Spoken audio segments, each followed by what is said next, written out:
Welcome back, everyone, to another week of our learning together and discussion of the weekly Parsha. The weekly Haftara. I say we, but I guess it's me who's gotten into the habit of categorizing Haftaras along one of two lines. Either it's a really difficult Haftara to parse, and its connection to the Parsha is unclear, or the opposite. It's an easy Haftara to parse, and its connection to the Parsha is clear. Okay, this week's Haftara, from the end of Yechezkel Chav Chet through the end of Yechezkel Chav Tet, clearly fits in the second category. Right? The Hebrew is relatively simple. Doesn't mean you don't have to look up words from time to time, but the idea, the theme is simple, it seems to me, and the Hebrew is simple or relatively simple for a Nevuah in Yechezkel, and so I see it as falling into that second category. So let's talk for a second about what this means. Okay, the overall theme of the Haftarah deals with how and when the world should recognize that events are not haphazard, they're not coincidence, they're controlled by HaKadosh Baruch Hu. And this is obviously, something that comes up in current events, right? Now, many people recoil from the topic because it's so widely abused. And it really is, right? There's always someone, Jewish or not Jewish, who could explain why a tsunami happened, why a hurricane happened, why an earthquake happened. And sometimes, it affects us. And so the reaction is we often stay away from the topic completely. But as Haftarah makes the point, that's not really an option, right? Sometimes we have to look at events and give them religious meaning because that's the point of the world that we live in. So let's begin by looking at the question of the connection between Va'era, this week's Parsha, and Haftarah and Yechezkel. And as we've seen, and this is really kind of an insight for me, that often when you're looking for the connection between the Parsha and the Haftarah, it forces you to learn the Parsha better. It forces you to see certain themes in the Parsha that you wouldn't have seen otherwise. And I think 1,000% that's what's going to happen today. Okay? Parshas Va'era and Bo are sometimes seen as twins, right? 7 Makkos in Va'era, 3 in Bo. It's easy to remember because Bo, Bigamatria, is 3. So if you need a way to remember that it's 7 and 3, that's the way to do it. It's very similar in a way to Parshas Vayeshev, and I'll explain what I mean by that. Okay, in Parshas Vayeshev, Yosef is sold into slavery, right?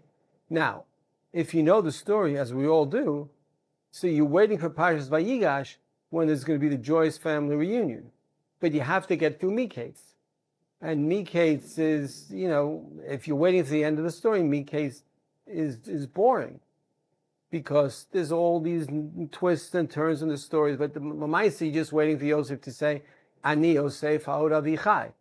And in many, many ways, I look at Parshas Va'era the same way, right? Shmos sets up the Shibud Miżrayim. Bnei Yisrael are now slaves. Okay, if we could just get to Bo really quickly, that's when we're going to get out of Mitzrayim. That's Makas Bechoros. That's the end of the story. We have to suffer through Va'era, and sometimes it feels unfair to have to suffer through Va'era. But it turns out there's something very, very significant that happens in Parshas Va'era, and I don't think that we pay enough attention to it. Okay, let's start with the question I think many people have asked. I saw it in the name of Moshe Adochenstein, but it comes up many times, which is, why 10 Makkos? And the question isn't really the number 10, it's why do we need multiple Makkos? Why not just bring Makas Bechoros, right? That's the knockout Makkah. That's the one that really changed Paro, and be done with it, right? Why a whole process? And in fact, when you look at the Psukim, that seems like it may have been HaKadosh Baruch Hu's original plan. The Pasuk says when God speaks to Moshe in Midian still, it's after the snap, but it's before he comes back to Mitzrayim. The Pasuk says in Perek Daled of Shemos, V'amar tol Paro, Ko amar Adonai b'ni v'chori Yisrael, v'omar elecha shalach et b'ni v'yavdeni v'tama'en l'shalacho, Hine anochi horeget bincha b'chorecha. Right? The first makkah could have been, I asked you to let my children go. You said no. Okay, makkas b'choros. And done with it. And then Moshe appears before Paro. And he's told, Paro meant it, obviously. But it's interesting how it plays out. Vayomer Paro, mi Adonai asher shma b'kolo l'shalach et Yisrael, lo yodati es Adonai, v'gam et Yisrael lo ashalech. Right? Paro says two separate things. Who is HaKadosh Baruch Hu? I don't recognize HaKadosh Baruch Hu. I don't recognize that there's a God in the world. And I certainly am not going to let the slaves go. And so all of a sudden, the agenda seems to change. From the purpose of Moshe going to Paro, which originally was to take the Jewish people out, it now becomes the goal of Moshe to first teach Paro who God is, and then, and only then, can he take the Jews out of Mitzrayim. So we find as follows. Ko amar Adonai, bizos teda ki ani Adonai, hine anochi makeh b'mateh asher b'yodi al hamayim asher b'yor, v'nehefchu l'dam. Right? What's the purpose of the makkah of dam? Bizos teda ki ani Hashem. Right? The purpose is to teach Paro and to teach the Egyptians that there's such a thing called HaKadosh Baruch Hu. There's such an entity who runs the world. Things aren't just coincidence. Things aren't haphazard. There's a plan. Okay? But Paro rejects that idea. And so Moshe's shlichut gets split, into two. Of course, the ultimate goal is to take the Jewish people out of Mitzrayim.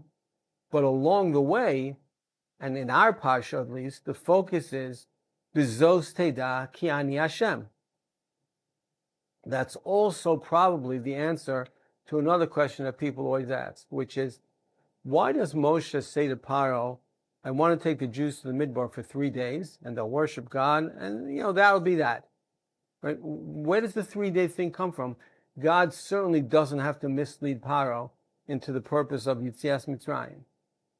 But here, I think the message is, you're not letting the Jews go free, right? There's no such phrase in the Torah of let my people go, despite how popular it is. It was in the 60s, as a spiritual song to end slavery and end black oppression. The Torah says, Shalach et ami v'ya'avduni. There's no, I'm not going from slavery to freedom. I'm going from slavery to another form of slavery. I'm going from your control, Paro, to the control of HaKadosh Baruch Hu. HaKadosh Baruch Hu, who you say you don't recognize.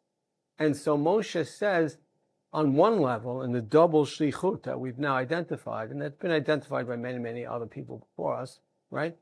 On the one hand, I don't want to just let the people leave Egypt.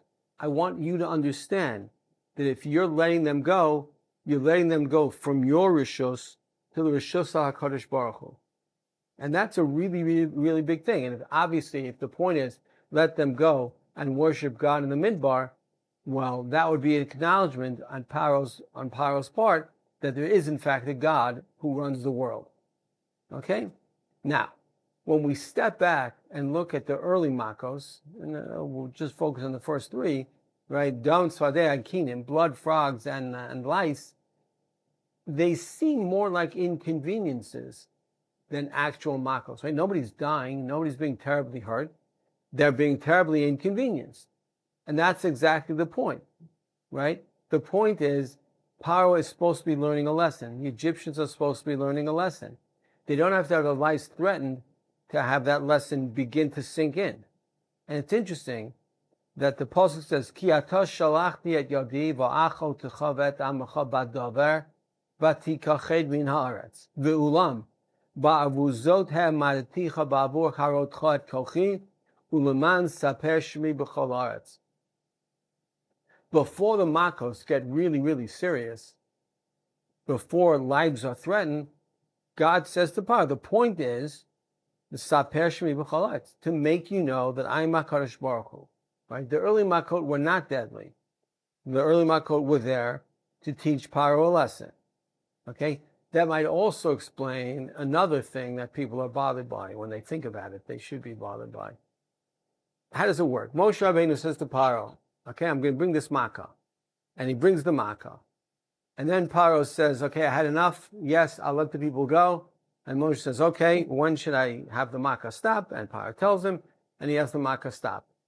If you're the average Jew in Mitzrayim, okay, you see it once with Dam Tzvadeh. It doesn't really happen with Dam Tzvadeh. What happens with Kinim, Arab, Dever? At some point you say, Moshe, what are you doing? Say to Paro, first let us leave Egypt, and then I'll take away the makkah.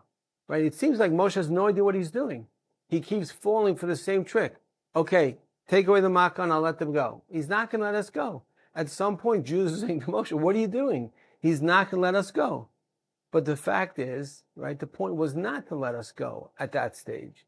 The point was for him to understand that there's a God, right? And this process ends with Barad, which is in fact the last makkah in Pashas Va'era. Says the Pasuk, Vayishlach Paro vayikra Moshe le'Aaron vayomer alehem chatati hapa'am Adonai hatzadik va'ani ve'ami harishayim. Who's the tzaddik? Not the Jewish people are the tzaddik and the Egyptians are the sinners. God is the tzaddik. Paro recognizes finally, right? There is HaKadosh Baruch Hu. There is a God. Things are not coincidence in the world. The struggle had been with God. It had been between Paro and God, not between the Egyptian people and the Jewish people. And now that Paro has acknowledged that, right, the amazing transformation from Lo Yadati at Hashem v'gam et Yisrael lo Hashalach becomes Hashem at Tzaddik. Right? It's really amazing. And it happens, within, 2 prakim in the Torah. That's the excitement. That's the theme of Pashas Va'era. And then, of course, we can finally come back to our Haftarah. Okay? Our Haftarah presents the exact same struggle with Paro that happened in Va'era. It's just many years later. In fact, it happens around the time of Churban Bayis Rishon. Okay? Yechezkel gives us a date, and we're not going to go into it, but it's interesting to know when it happens. Yechezkel presents the same exact struggle between God and Paro as happened in Mitzrayim. Not Paro as the chief executive or the political figure of Egypt, and not Paro as the head of the Egyptian army and the head of a superpower in the world, but Paro who's pretending to be, or who's presenting himself to be a god.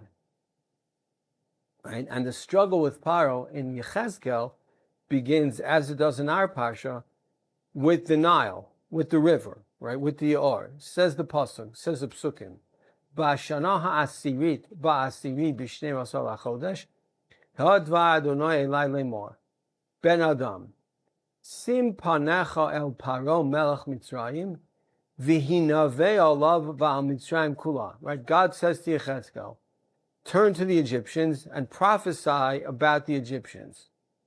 Daber v'omarta, ko amar Adonai Elohim, hineni alecha Paro melech Mitzrayim, hatanim hagadol, harovetz b'toch yorav, asher amar li Yehori, v'ani asitini.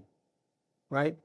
The Tanim, it's hard to translate it. We'll call it a crocodile. It's some large sea animal that lived in the Nile, right?